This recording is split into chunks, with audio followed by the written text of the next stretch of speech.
everybody. I'm Mackenzie. Welcome to Unfiltered Legends. In each episode, John the Legend Boker talks to pool and spa people, professionals, service techs, pool owners about their experiences. The ups, the downs, the funny, and the sad. Well, actually, they filter out the sad. We're here to entertain, but you might learn a few things along the way. In today's episode, Jana joins the team to find out what life is really like in Southern Florida through Paulette Hester, who traded in her manicure file for a pool brush. Pools by the Sea of Stuart, Florida takes care of accounts large and small. Stay tuned. We hope you enjoy. I just sat down in the pasture. Of course, all the cows come up and they're like, "Girl, are you okay?" You gotta learn how to tune him out, Jana. Paulette, you there? Legend. Today, we're talking about press-on nails, hurricanes, Tiger Woods, and backyard surprises. Is this an episode of Miami Vice? It's just another episode of Unfiltered Legends. He lost all his money because he picked up a hitchhiker after Vietnam. I'm upstairs by myself in a closet. The least popular podcast ever. That is a rough start. All right. Well, Paulette, thanks for coming to talk to us today. We appreciate it. Thanks for having me. And, I like to be pretty informal. Give us a little introduction of yourself, a little background, what you do, who you are, and we'll go from there. Okay, so I have my own pool company, Pools by the Sea. I started in 98 with a pool company, but then I went on my own in 2004. And I'm an Ipsa member. I'm the president of my chapter. And so where are you located geographically in the country? I'm in South Florida. South Florida, like Miami? I'm above Miami, about an hour and a half above, north of Miami on the East Coast. Okay. So I'm in Stuart, Florida, kind of near West Palm Beach, still a little bit north of that. Okay. Well, let's start from the beginning, I guess. How did you enter the pool business? Well, I had 3 young girls and I had to join the workforce again. And so I tried a couple different jobs and I actually was in the beauty industry and I absolutely hated doing anything indoors, like hated it. Paulette, I'm going to stop you right there. What does it mean being in the beauty industry? I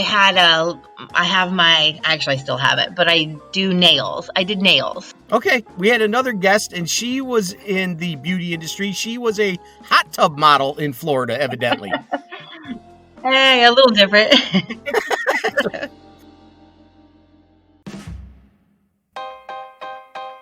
Okay. So we're doing nails and 3 kids, and we gotta get back into a little bit different profession, huh? Yeah. So, I moved to Florida because I wanted to be outside. I wanted to be near the ocean and in the sunshine. And I'm like stuck indoors and working on the weekends. And I'm like, oh my God, this is horrible.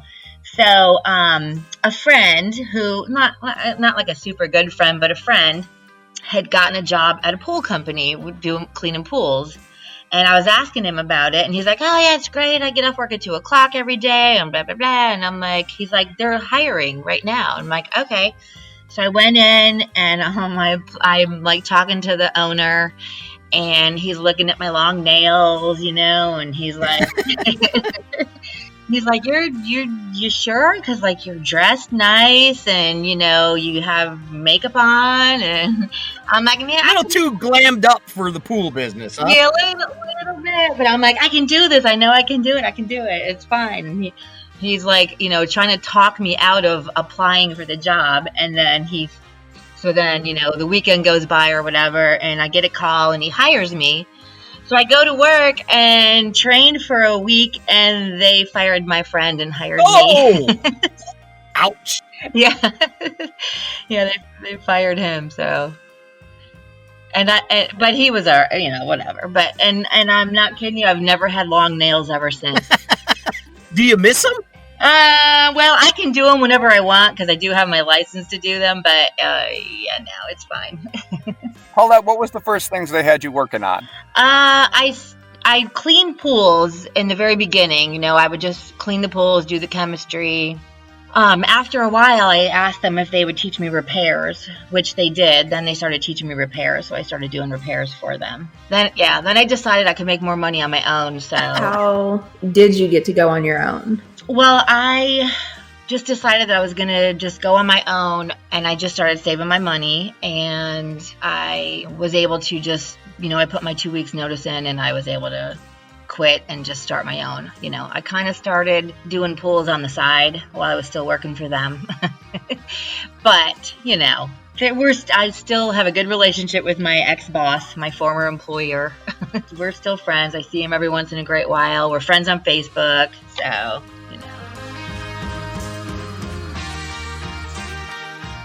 So how long was your stint with the pool company before you decided to give it a go by yourself?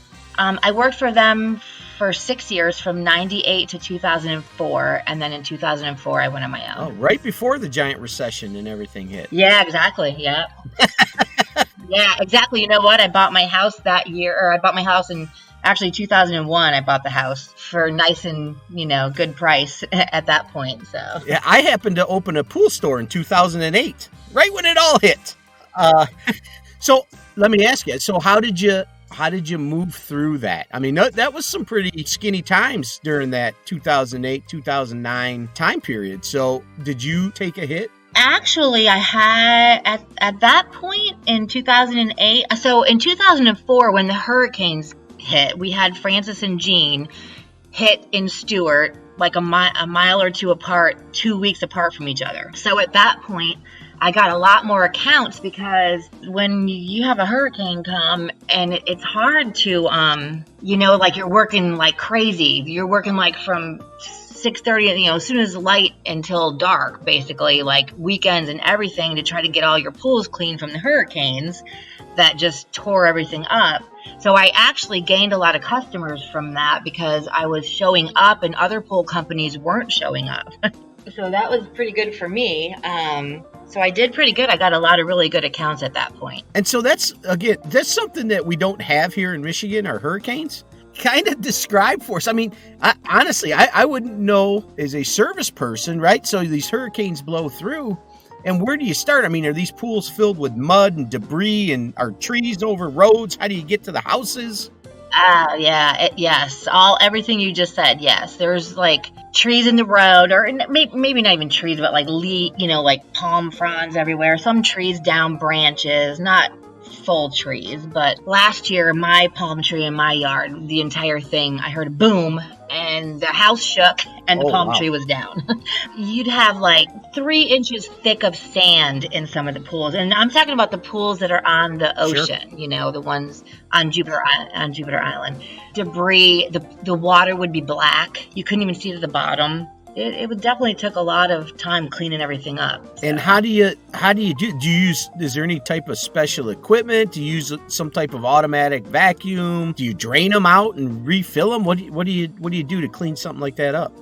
Well, I had my Hammerhead at the time, which is an automatic vacuum, on a cart. Yep. I had that. I'd buy those really good. They're like red and black nets, and they're real heavy duty, and you can scoop a lot of stuff out of them. That, and then there were some chemicals, which I can't think of the name at the top of my head, but where if you put it in the pool, it's supposed to like bring everything to the top. I don't know.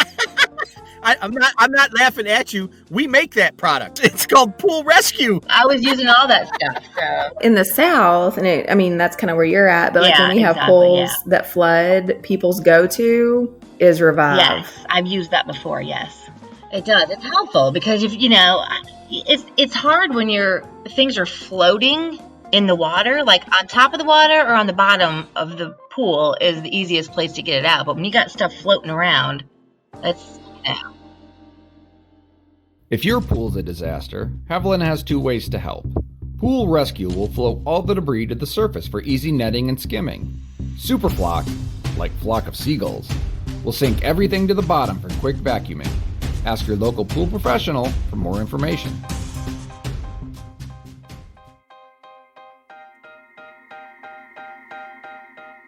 When you said you had a Hammerhead, that's a pretty expensive piece of equipment to be owning starting off. It was a struggle. No, nobody helped me out. I mean, I had to do it because, so a lot of my pools were in this one community where there's pine trees everywhere. And so those pools were the hardest ones because they're big pools, they're not allowed to have screens, so no screens. And even the ones on Jupiter Island, like those were all really big, hard pools to take care of. So I was like, netting pools like that after a hurricane just takes forever. But then again, when you have the hammerhead, it's great, but you have to pull it out and empty the bag like 8 times, What are your other go-to tools of the trade? What's your go-to net and pole these days? I don't know the brand names, honestly, but I used to buy the cheaper ones, aluminum ones, but now I buy the heavy-duty ones, and they last a lot longer. Right now, I actually have a riptide and a hammerhead. I personally like I said, those black and red nets are really good for heavy debris like that, but nowadays, I don't have such hard pools. I sold off a route. I like my white net that is like the fine sand and silt one. It's really good for your muscles. It gets everything out of the pool. So you have 2 of the automatic vacs. Do you drive 2 trucks? Well, I did up until a couple months ago. My daughter was working for me. Oh, okay. The situation was a little bit different a couple months ago. So the past probably 10 years, I had this really big account. So I didn't have as many pools, and my daughter was doing like the smaller pools, especially since the COVID thing started, because she is actually like a waitress bartender, and they like pretty much lost their jobs, Oh yeah, we know up here in Michigan, they just shut us down again, so. Yeah, it's bad. So she wasn't making a lot of money, so she was doing pools, but then my situation changed back in September where I lost that really big account, and so now she started picking up again. So I was like, look, let me just, she didn't want to work for me anymore anyway. She was tired of it. So it kind of worked out good. So I took all my pools back, and she went back to bartending, but now she's telling me lately that they're still not making very good money. And Michigan, they're not making any money. They closed them all down again. Yeah. So how you think about that for a second? So the bar and restaurant industry, which is always busy, not that it's financially lucrative all the time if you own a restaurant, but it's always booming. And who would have thought that the pool business would have took off and the restaurant business went away? I know. Crazy. It is crazy. I'm very thankful for that, for what I have, but yeah, it is crazy. When it first happened, I was like, everyone's like, if you're an essential business, you can still go to work. And I'm like, I'm essential because, if pools turn green and, you can get diseases. Exactly. So I'm very thankful that I have this job.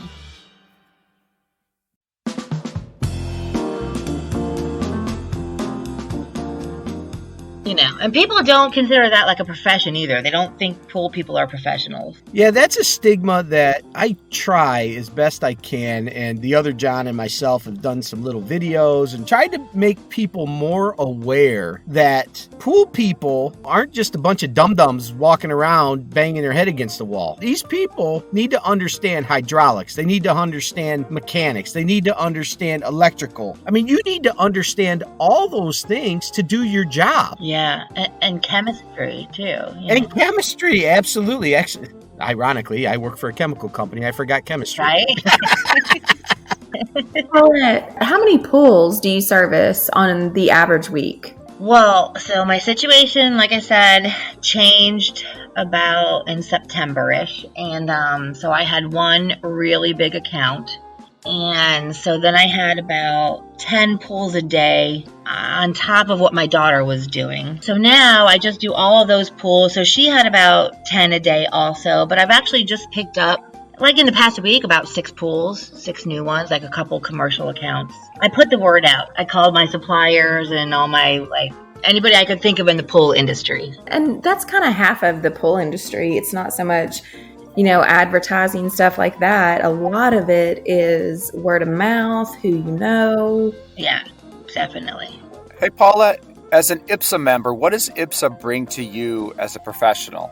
I love Ipsa. the professionalism, and it's doing the stuff in the community, and helping. Like we donate a lot of our money to the drowning prevention, Martin County drowning prevention. It's good professionally. You get to meet a lot of people. We did a trade show, and actually your company, Haviland, came to our trade show the year before COVID started. We were going to do one last year, and actually your company was the first one to sign up. But then we had to cancel it all. We were going to put on a training seminar for you. I think I know who the guy was that was probably going to do that down there. And he specializes in stain removal. And that goes back to that education point that you brought up about learning new things, learning different things, processes. I mean, I'll just hit specific. Stain removal is a process. I mean, there's certain things you got to understand to lift the stain, to sequester the stain, to be able to filter it out, and then to avoid those staining issues in the future. So, yeah, if you ever get a chance to take a class on staining, take it. It's pretty cool. Like what we were talking about, how people don't think that people that clean your pool, there should be the education there, because not only you have to keep the pool safe to swim, you have to make it look nice. And you have to make sure that you're not ruining the heaters and staining the pools. And I just got a new account, actually. And the hot tub, when I opened up they actually called me. They're like, can you come over here and look at this hot tub? The chemicals were just ridiculously off, that it was green. The water was like a green tint to it. And when I cleaned the cartridge was black. Yeah. Green hair is not because of too much chlorine. I mean, that's... Speaking of chlorine, what are you guys using down there as a sanitizer? We use liquid chlorine. I know what by you guys don't use liquid. My sister lives up in Illinois, and she put a above ground pool in her backyard, and she would always, like, over the summer was like calling me constantly, like, what do I do? I'm like, do you have any liquid chlorine? And she's like, we don't have that here. So we use liquid down here. They use like trichlor, but liquid is definitely the thing down here. Yeah, that dominates the market. And again, you find in different parts of the country that different types of sanitizers dominate that market. And whether it's from the professionals steering that direction or the consumer steering the market in that direction, I don't know. But if you've got a couple of bleach producers nearby and you got a tank outside your warehouse, you can fill that thing up really cheap and sanitize pools. Yeah. There's still a little bit of gas chlorine in the commercial market. Really? Yeah, you don't see that very often, but there's still a bunch of it out there. Now, Paulette, when you decided to go out on the route by yourself, how old were your daughters at that time? I think my youngest one, one was in middle school, and then the other two were in elementary school. When we talked to Kelly in Sacramento, she had mentioned that for women, running a pool route offered her so much flexibility. She thought it was a phenomenal job. Oh, absolutely agree with that. Absolutely. I come from a little teeny tiny little small cornfield town in Illinois, the Midwest. So when I moved to Florida, I moved here in 95. And it was definitely a bigger town that I moved to. And now, I would consider this a small town, and I love this town that I live in, but I was a little bit freaked out because when I went to school, there was maybe 60 people in my whole graduating class, so it's like 5,000 now here, so I actually homeschooled my kids when they were that little. And so I was able to actually work at the pool company and homeschool my kids. It was great. I absolutely loved it. So.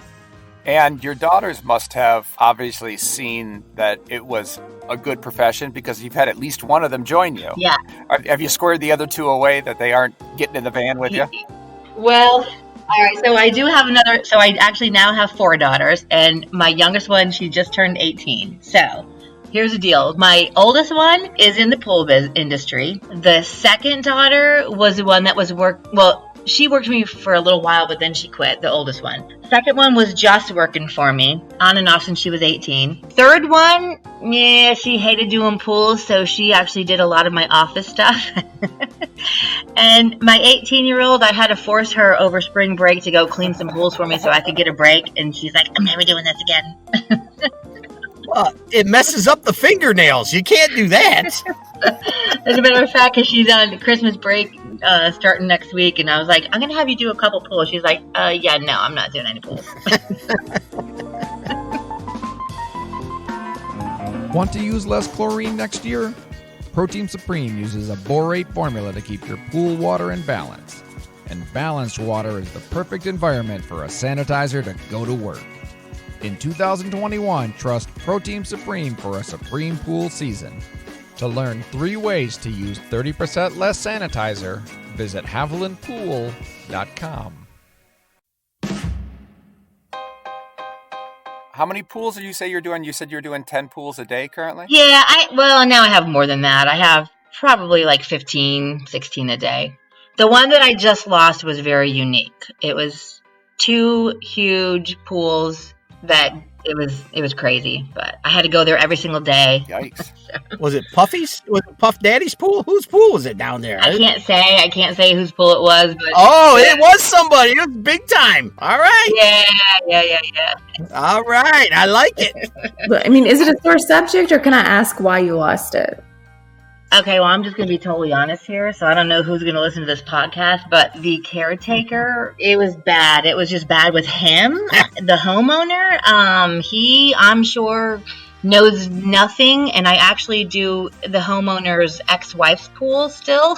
So, and she loves me to death. So. Yeah, I feel like it's Tiger Woods. Okay, no, but I do have a funny story about Tiger Woods. Oh, I want to hear that. Okay, you might have to edit this out. So I did do Tiger Woods' pool. I'm sorry, Paulette, you did Tiger Woods' pool, right?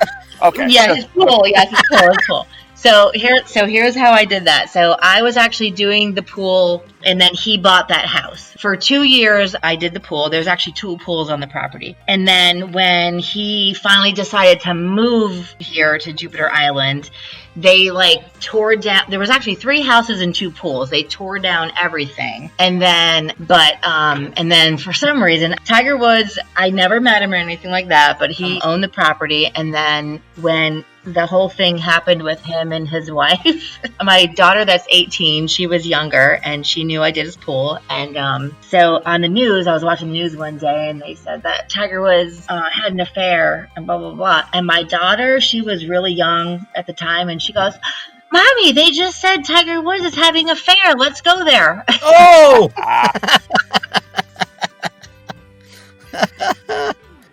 So is that your only celebrity pool, or are there some mansions that you're walking into? There's been a few famous golfers, but the one that I did for the last 10 years, I really and truly don't want to say his name, but All right, we won't pry too far, but we'll just keep asking questions about it until you break. As a woman walking into a backyard, have there ever been issues that you've had in terms of feeling uncomfortable or unsafe, and how have you dealt with those? No, I don't think I've ever felt unsafe. I mean, I've walked in on a few men skinny dipping before, but yeah. I just turn around and walk away, and I'm like, what do I do? What do I do? I can't clean the pool. What am I supposed to do here? Excuse me, you're going to have to get out and leave the premises. I need to clean the pool. Exactly. That's exactly what I did. I was like, oh my God, what do I do? Now, let me ask you this, because when I used to actually fix hot tubs, and so you just kind of show up and you walk in. Were the men skinny dipping over 100, like the women I used to see sunbathing when I'd walk into the backyards? Yes, absolutely, yes. I cannot unsee that. I might be blind for the rest of my life. I don't know. There's nothing where I wanted to just sit there and, What's that guy's name now? Mimosa? The Mimosa guy. Everybody likes him now. I know what a mimosa is, but... I don't know who that is. I don't know who. Is that Aquaman? Are you talking about Aquaman? Yeah, that guy.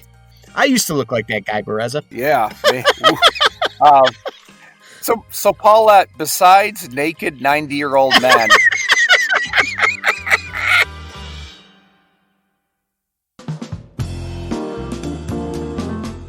What are other things in a backyard pool scenario that you just look at and you just roll your eyes and you're just like, no, that's going to be a terrible day? Yeah, DE filters are horrible. I actually just picked up an account and I actually went there today. The second time I've been there, and oh my God, this pool, the yard is beautiful, gorgeous. Like the house is gorgeous, it's on the water. Everything is great, but they have a DE filter, and I actually went to clean it today, and none of them were like fully primed, so I'm like, the filter's got to be dirty. Pull the filter apart. It wasn't even the DE filter, it was the other one. And I hear just the water like draining backwards. I'm like, no. And I, try to shut the valve off, but it was too late. I could not get that thing primed back up. I was so irritated. Oh my God. I put like one of those drain jets in there, and it just like busted. It just exploded. The drain jet exploded. It's still not primed up. I actually just shut the breaker off and left. I have to go back tomorrow. What is the main filter of choice down in Florida? Cartridge. Now, in your business, is that part of your business? Do you sell the new cartridge? Do you sell product, or is it strictly the service side of things that you focus on? No, I definitely sell the product. I sell the cartridges. I know it's different up north. Like they charge to clean the filters. Like that's included here. Like we don't charge extra to clean the filters, but I wish we did. How often are you, I would just say kind of like an average pull, how often are you having to clean those cartridges? Generally, like a rule of thumb is like once a month. Oh, wow. Okay. Yeah. Oh, you know why? You know what? Because I learned this too in one of the groups. In other parts, other than like where I'm at, they oversize the filters, where here they're just like barely filtering. You know what I mean? People tell me like, they're like, it's 6 months. I'm going to clean the filter now. I'm like, 6 months? Like that thing would be clogged and not even running. That's where I'm at. It doesn't matter if it's 10 or 30,000 gallons. Everybody gets a 520. Oh, see? Oh, yeah. I wish. Down here, it's like, I have pools that have like a 90 square foot filter on that. I'm like, why? I promise this is not being salesy or pitchy, but do you use like a chemical filter cleaner when you clean them? I don't know. I do not. That would probably help you to kind of extend that filter run. Yeah. So I promise I'm not being salesy, but I mean, it's one of those things, it's fairly cheap, but to me, time is money. Of course, yeah. You can get, then 6 or 8 weeks out of one of those filter cleans. I get it, yeah. I need to know what the product is, because I really and truly never use that. Did y'all just hear that? Honestly, so here's the funny part, that the product Jana is talking about that we make, there's a specific way to treat a filter, and they call it the Florida sunbake method.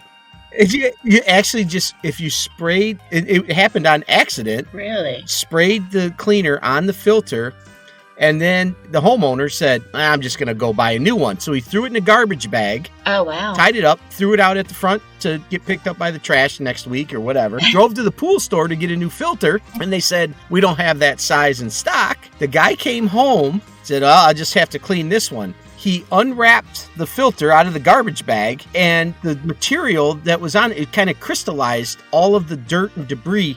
He tapped it out, rinsed it off. It was grinding white. So yeah, thanks for that pitch there, Jana.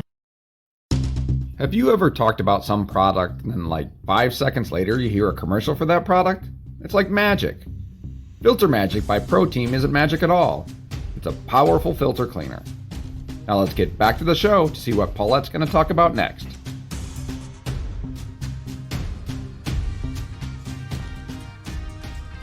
Is anything new or innovative happening in Florida in the pool business? Is anything, nobody's trying to muscle into your route or get into your part of town to I hope pick not, up business? because I will take them down. I'll take them down. Oh, okay.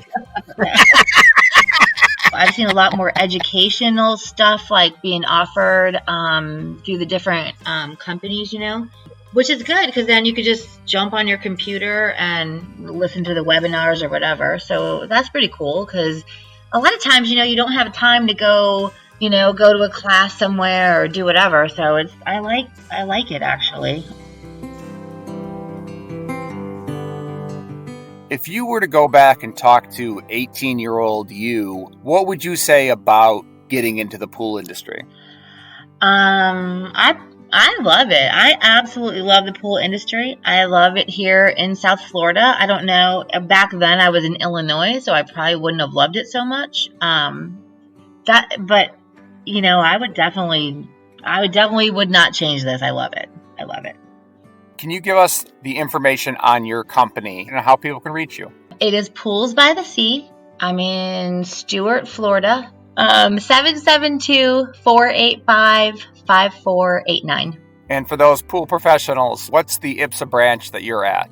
Treasure Coast Ipsa. We're the Treasure Coast chapter. Nice. We have our meetings the fourth Tuesday of every month. We've been doing Zoom meetings because of COVID, but normally it's at Duffy's. Well, thanks again, Paulette. We appreciate the time. Hope you have a Merry Christmas. Thank you. Thank you.